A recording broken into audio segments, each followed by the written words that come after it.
Good morning മാനപ്രേക്ഷകർക്ക് മദ്രസ ന്യൂസിലേക്ക് സ്വാഗതം. ഷാദ് സിബിയാൻ വിധി എഴുതുന്നു. വിദ്യാർത്ഥികൾ ഇന്ന് പോളിംഗ് ബൂത്തിലേക്ക്.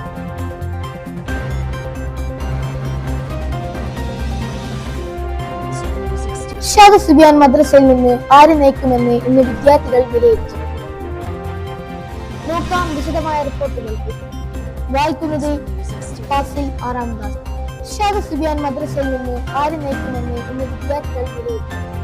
26 സ്ഥാനാർത്ഥികൾ കഴിഞ്ഞ 2 ദിവസങ്ങളിലെ പ്രചരണത്തിലൊടുവിലാണ് ഇർഷാദ് സിബിയാൻ പോളിംഗ് ബൂത്തിലേക്ക് എത്തുന്നത്. തത്സമയ ദൃശ്യങ്ങളുമായി പ്രിയ ജുനൈദ് ഉസ്താദ് ലൈനിൽ വന്നിട്ടുണ്ട്. ഉസ്താദിനോട് വിശേഷങ്ങൾ അന്വേഷിക്കാം. ഹലോ ഉസ്താദ് കേൾക്കുന്നുണ്ടോ? ഹലോ എന്താണ് ഇർഷാദ് സിബിയാൻ മദ്രസയിൽ കാണാൻ കഴിയുന്നത്? കേൾക്കാം ഫാസിൽ, കേൾക്കുന്നുണ്ട്. ഇർഷാദ് സിബിയാൻ ആര് നയിക്കണമെന്ന തരത്തിൽ വ്യത്യസ്തമായ ഒരു പോളിംഗ് ആണ് ഇവിടെ നടന്നുകൊണ്ടിരിക്കുന്നത്. അന്തിമ വിധി എഴുതാൻ പോളിംഗ് ബൂത്തിലേക്ക് നമ്മൾ പ്രിയപ്പെട്ട സീനിയർ വിദ്യാർത്ഥികൾ പോളിംഗ് ബൂത്തിലേക്ക് കടന്നു കയറുകയാണ്. ഒരു സ്ഥാനാർത്ഥി കൂടെയാണ് ഇവര്. ഏത് സ്ഥാനത്തേക്കാണ് മത്സരം? ലീഡർ സ്ഥാനത്തേക്ക്. എന്താ മോനെ സീനിയർ യൂട്യൂബ് ചാനൽ വിജയിക്കുന്ന തീർത്തും പ്രതീക്ഷയിലാണ്.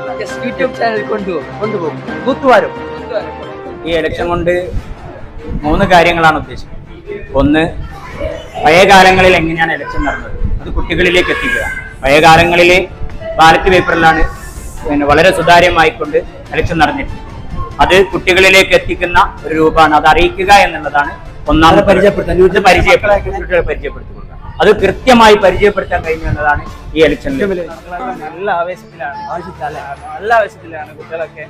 നല്ല ആകാംക്ഷയുണ്ട് ആര് ജയിക്കും എന്നുള്ളത്. നല്ല ആകാംക്ഷയുണ്ട്. അത് പുതുമയുള്ള പരിപാടി. അതെ, എല്ലാവർക്കും ഒരു പുതുമയാണ്. ഇത് കാണാത്തൊരു പരിപാടിയാണ്. പിന്നെ ഇലക്ഷന്റെ ചൂടും അതുപോലെ തന്നെ കറണ്ട് ഇല്ലാത്തതിന്റെ ചൂടും, 2 ചൂടും ഒരുമിച്ച് കൂടിയപ്പോൾ നല്ലോണം വർദ്ധിച്ചിട്ടുണ്ട്. അതാണ്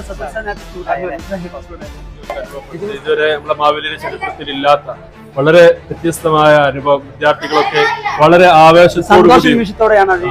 വളരെ ആവേശത്തോടുകൂടിയും സന്തോഷത്തോടു കൂടിയുമാണ് ഈ ഒരു ദൗത്യന്മാരെ ഏറ്റെടുത്ത് നല്ല കനത്ത പോളിംഗ് ഇവിടെ നടന്നുകൊണ്ടിരിക്കുന്നു. വളരെ വാശിയേറിയ ആവേശകരമായ മത്സരമാണ് ഇവിടെ നടന്നുകൊണ്ടിരിക്കുന്നത്. എല്ലാ ഉസ്താദന്മാരുടെയും ഇടപെടൽ കാരണം കൃത്യമായ സമയത്ത് തന്നെ അവസാനിക്കുമെന്നാണ് അറിയാൻ സാധിച്ചിട്ടുള്ളത്.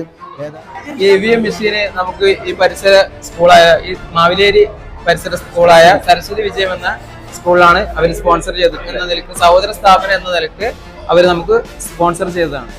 നന്ദി ഉസ്താദ്. കഥകൾ അവസാനിക്കുന്നു.